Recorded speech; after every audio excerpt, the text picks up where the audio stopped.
حضور نے فرمایا الدعاء صلاح المومن، دعا مومن کا ہتھیار ہے. دعا مومن کا، بول کے بتانا ہے، دعا مومن کا. فرمایا مومن یہ ہتھیار چلا سکتا ہے، یہ ہتھیار کافر کے پاس موجود ہے. حضرت زید بن حارثہ رضی اللہ تعالیٰ عنہ کو نہ پکڑ کے کچھ کافر ان کو پکڑ کے لے گئے تو ایک درخت کے ساتھ باندھ لیا، کہنے لگے تمہیں قتل کریں گے، حضور کے صحابی ہیں رضی اللہ تعالیٰ. جب کافر آپ کو قتل کرنے لگا نا تو انہوں نے درخت کے ساتھ اچھی طریقے سے ٹانگیں باندھ لی، ہاتھ باندھ لیے، گردن باندھ لی. کہنے لگا بلا اپنے رب کو. تو حضرت زید رضی اللہ تعالیٰ عنہ فرمانے لگے میں تو شہید ہونے کو تیار تھا، لیکن تو نے آزمانے کا پروگرام بنایا تو ٹھیک ہے، میں پھر بلانے لگا ہوں اپنے رب کی مدد کو. اے اللہ مدد فرما. اس نے اتنی دیر میں تلوار نیام سے نکال لی. اے اللہ مدد فرما. اس نے جب تک دونوں ہاتھوں میں تلوار سونت لی. اے اللہ مدد فرما. جب تیسری بار آپ نے یہ کہا تو اس نے تلوار اٹھائی، کہا اللہ مدد فرما. حضرت زید رضی اللہ تعالیٰ عنہ کہتے ہیں جب چوتھی بار میری زبان سے لفظ نکلے، کافر کے ہاتھ میں تلوار تھی پر گردن بھی اس کی کٹ کے نیچے گر گئی، کہ گردن کٹ کے اسی وقت نیچے گری. مجھے کسی نے کھولا، نہ مارنے والا نظر آیا، نہ گردن کاٹنے والا نظر آیا، نہ مجھے کھولنے والا. تو میں نے کہا آنے والے تو بتا تو سوئی تو کون ہے؟ تو کہنے لگے میں جبریل امین ہوں، میں جبریل امین ہوں، میں جبریل. مجھے دشمنوں نہ چھیڑو، میرا ہے کوئی جہاں میں. مجھے دشمنوں نہ چھیڑو، میرا ہے کوئی جہاں میں ابھی پکار لوں گا، نہیں دور ہے مدینہ. کہا جب تو نے، حضرت جبریل کہنے لگے جب تو نے پہلی دفعہ کہا نا اللہ مدد فرما تو میں سدرۃ المنتہا پہ تھا، مجھے حکم ہوا جبریل دیر نہ کرنا. فرماتے ہیں جب دوسری دفعہ تو نے کہا نا اللہ مدد فرما تو میں 7ویں آسمان پہ تھا، اور جب تیسری دفعہ کہا مدد فرما تو میں پہلے آسمان پہ تھا. اور فرمایا جب تو نے کہا چوتھی دفعہ اللہ مدد فرما تو میں تیرے سرانے کھڑا تھا، میں تیرے سرانے. تو بھائی اب تو اجتماعی دعا بھی نہیں رہی ہماری، اب تو یہ والا سوتا بھی. اکبر الآبادی نے کہا تھا مصیبت میں بھی اب یاد خدا ہم کو نہیں آتی، دعا منہ سے نہ نکلی جیبوں سے عرضیاں نکلی. اب بھی ہم کہتے ہیں کریں گے بات، سفیر کو بلائیں گے، ہم نے کہا ہے اس کو، تو مان جائے گا وہ آپ کی بات؟ وہ بچے کاٹ رہا ہے تو اس کو گھر بلا رہا ہے. ابھی تک ایک اتنا سا سٹینڈ کہ ان کا جو دفتر ہے سفارت خانہ وہ بند کر دیا جائے، اتنی بھی توفیق نہیں ہوئی. کہتے ہیں ٹھیک ہے شور شروع ہو رہا ہے بس چپ کر دیں گے سارے. خدا را خواب غفلت سے اٹھو، بیداری حاصل کرو.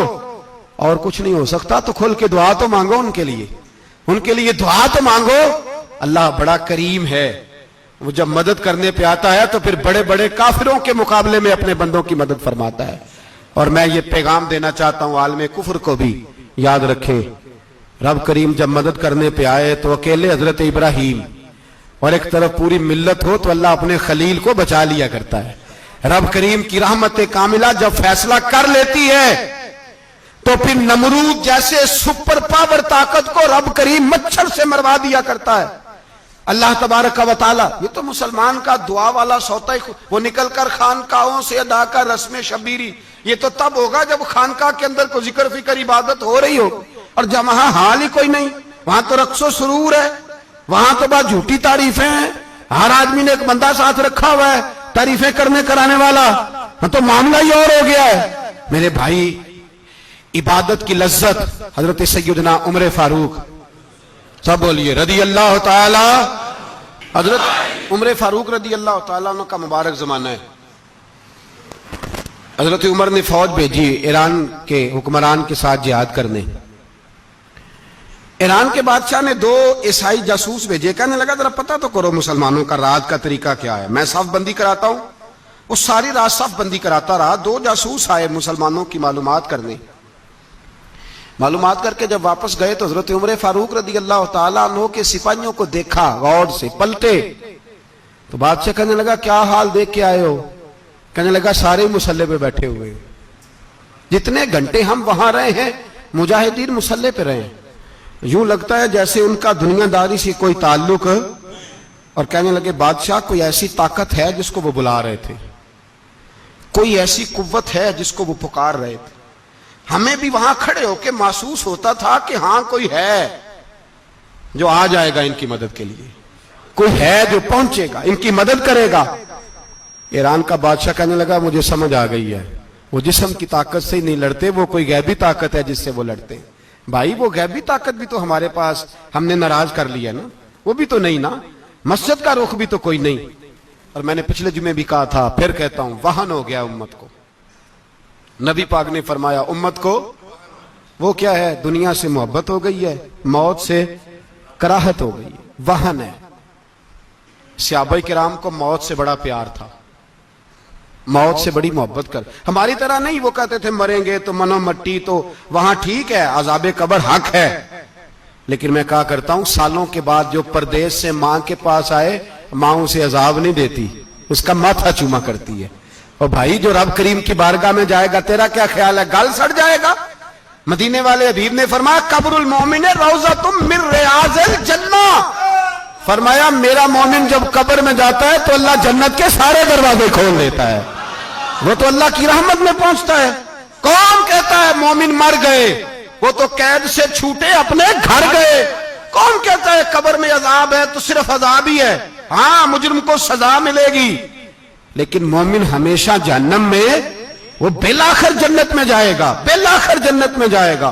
اور کسی درویش نے بات کی، وہ کر کے چلے گئے، بر کمال ہی کر گئے، کہنے لگے دوزخ میں میں تو کیا، میرا سایہ نہ جائے گا، کیونکہ رسول پاک سے دیکھا نہ جائے گا۔ نبی پاک سید عالم علیہ السلام کے غلام تو دیکھو نا، ساری زندگی عمر فاروق بخاری پڑھو تو صحیح، ساری زندگی عمر ہر نماز کے بعد کہتے تھے اللہم ارزقنا شہادت فی سبیلک، اللہ بسترے پہ موت نہ دینا، موت مجھے شہادت کی دینا۔ حضرت سیدنا مولا علی شیر خدا کرم اللہ تعالی وجہ الکریم ساری زندگی کہتے رہے اللہ، علی نے میدان میں عمر گزاری ہے، اسے شہادت کی موت عطا فرما۔ او بھائی یہ تو شہادتیں مانگنے والے۔ حضرت امام حسین میدان کربلا میں کھڑے تھے، شمر کہنے لگا حسین تیری چاروں جانب موت ہے، تو آپ فرمانے لگے تجھے ابھی ہمارا پتہ ہی نہیں، موت سے تو ہمارا پیار چلتا ہے، اور فرمایا یہ شہادت تو ہمارا پیچھا کرتی ہے، پہنچ جاتی ہے جہاں ہم ہوتے ہیں، موت سے ڈرا رہا ہے۔ مسلمان کا مرنے کو دل نہیں کرتا، ورنہ وہ اتنی بڑی کوٹھی میں کون رہے گا؟ مرنے کو دل اس لیے نہیں کرتا کہ وہ جو 6 کروڑ 10 کروڑ ڈالر لوٹ کے رکھے ہیں، مر گئے تو کھائے گا کون؟ وہ فقیر فاقہ مست تھے، ان کا گھر ہی کوئی نہیں تھا، ان کے بینک بیلنس ہی کوئی نہیں تھے، وہ کہتے تھے گھر ہمارا ہے وہ جو ہمارے رب نے تیار کیا ہوا ہے، ہمارا بینک بیلنس ہے وہ جو ہمیں جنت میں جا کے ملے گا، ان کا تو یہ کھاتا ہی کوئی نہیں تھا، اس لیے وہ شہادت کی۔ حضرت عمر بن جموع رضی اللہ تعالیٰ عنہ میدان احد میں 4 بیٹے لے کے آئے، کتنے بیٹے؟ بول کے بتائے، 4 بیٹے لے کے عمر بن جموع آئے، اور خود ایک ٹانگ سے لنگڑے سے آبی ہیں، ٹانگ چھوٹی ہے، حضور کے سامنے کھڑے ہوئے کہا محبوبہ میرے 4 ہی تھے، میں 4 ہی لے آیا ہوں، قبول کر لیں۔ تو حضور نے فرمایا تو کیوں تلوار اوڑے آیا ہے، یہ تو نے کیوں گلے میں اسلحہ ڈالا ہوا ہے؟ کہا یا رسول اللہ میں نے بھی تو جانا ہے نا۔ تو حضور نے فرمایا 4 بیٹے جو ہیں۔ تو حضرت عمر بن جموع نے بات کی، صحابہ کہتے ہیں ہم لبوں سے مسکرا رہے تھے، آنکھوں سے رو رہے تھے، کیا عجیب انداز ہے۔ حضور نے فرمایا عمر 4 بیٹے جو آ گئے تو رہنے دے۔ تو حضرت عمر رو پڑے، کہنے لگے محبوبہ کیا لنگڑے جنت میں نہیں جائیں گے؟ کیا حضور میں لنگڑا ہوں تو میرے لیے جنت کوئی نہیں؟ میرے حبیب پاک سید عالم صلی اللہ علیہ وسلم نے فرمایا عمر تو ضرور جنت میں جائے گا۔ کہا محبوبہ پھر بچے بعد میں جائیں گے، میں پہلے میدان میں جاؤں گا۔ ایک بی بی 4 بیٹے لے کے آئی احد میں، کہا محبوبہ کل کمائی تھی میں لے آئی ہوں، میرے پاس کوئی اور شے ہوتی تو میں بچا کے نہ رکھتی، بیٹے دے کے نا حاضری لگوا کے تو واپس دروازے پہ لے گئی۔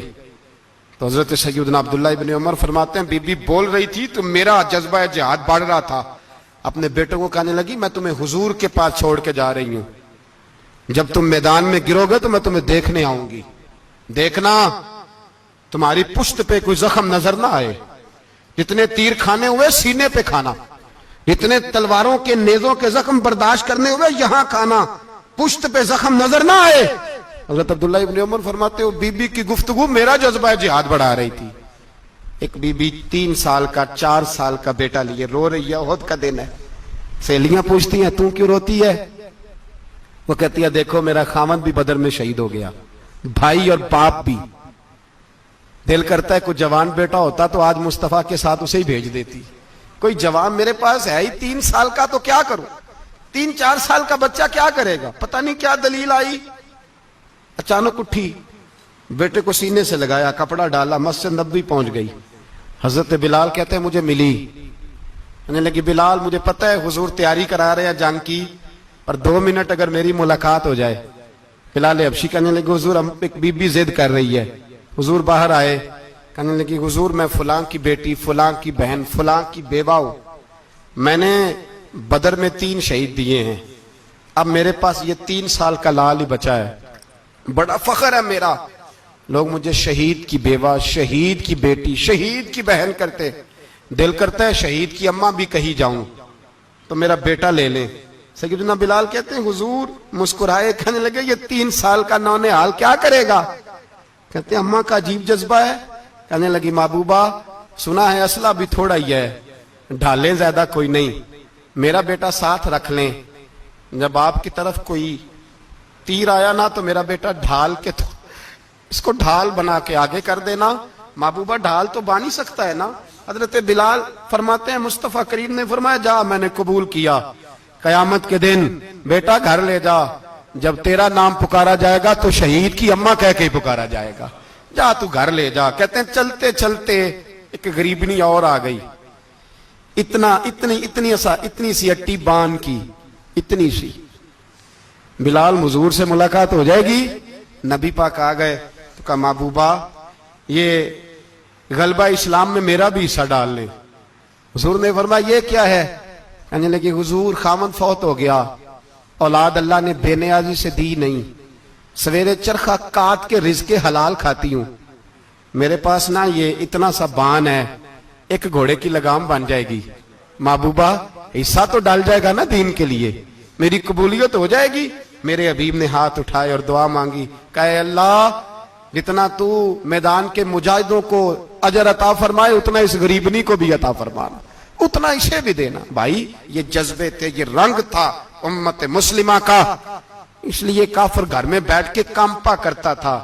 اب اسے پتا ہے یہ اے سی والی کار سے نہیں نکل سکتے، اسے پتا ہے کہ ہم نے انہیں بوتل پہ لگا دیا ہے، اب یہ پیپسی مرینڈا اور یہ پی کے کھانے کے ساتھ تو یہ مست رہتے ہیں، اب یہ نہیں نکل سکتے گھر سے، ہم نے انہیں ان چیزوں پہ لگایا ہے جو ان کے وجود کو کھوکھلا کر رہی، اب کیسے میدان میں نکلیں گے؟ وہ اس لیے نہیں ڈرتا کہ وہ تیری آسائشوں، تیری زندگی میں آنے والی سہولتوں سے آشنا ہے۔ موت بستر پہ بھی آ جاتی ہے، لیکن جس کو میدان میں آتی ہے وہ ساری زندگی زندہ رہتا ہے، وہ ساری زندگی زندہ رہتا ہے۔ بھائی مرنا تو ہے، لیکن اگر زندگی دین کے کام آئے گی تو امر ہو جاؤ گے، بچ جاؤ گے۔ ہمیں رنگ دیا ہے قرآن پاک نے، محمد الرسول اللہ والذین معہ اشداء علی الکفار رحماء بینہم۔ پہلی بات یہ کہ کافر کے لیے سختی کا جذبہ رکھیں، نرمی اتنی دیر جتنی دیر اسے دین کے قریب کرنا ہے، لیکن اگر وہ بغض دکھائے تو اشداء علی الکفار، اور مومن کے حق میں رحماء بینہم۔ اور پھر فرمایا مدد بھی مانگو، تراہم رکعا سجدا یبتغون فضلا من اللہ ورضوانا، رکوع کرو، سجدے کرو، مدد مانگو، اور زندگی سے پیار نہ کرو اس لیے کہ جانا تو ہے، جب وقت آئے تو پھر شہادت سے پیار کرو، پھر سامنے کھڑی جنت سے پیار کرو۔ اللہ کی بارگاہ میں یہ التجا ہے، اللہ عالم اسلام کے جوانوں کے دلوں میں حضرت سیدنا امام حسین کے جذبوں کی خیرات عطا فرمائے۔ آخر دعوانا ان الحمد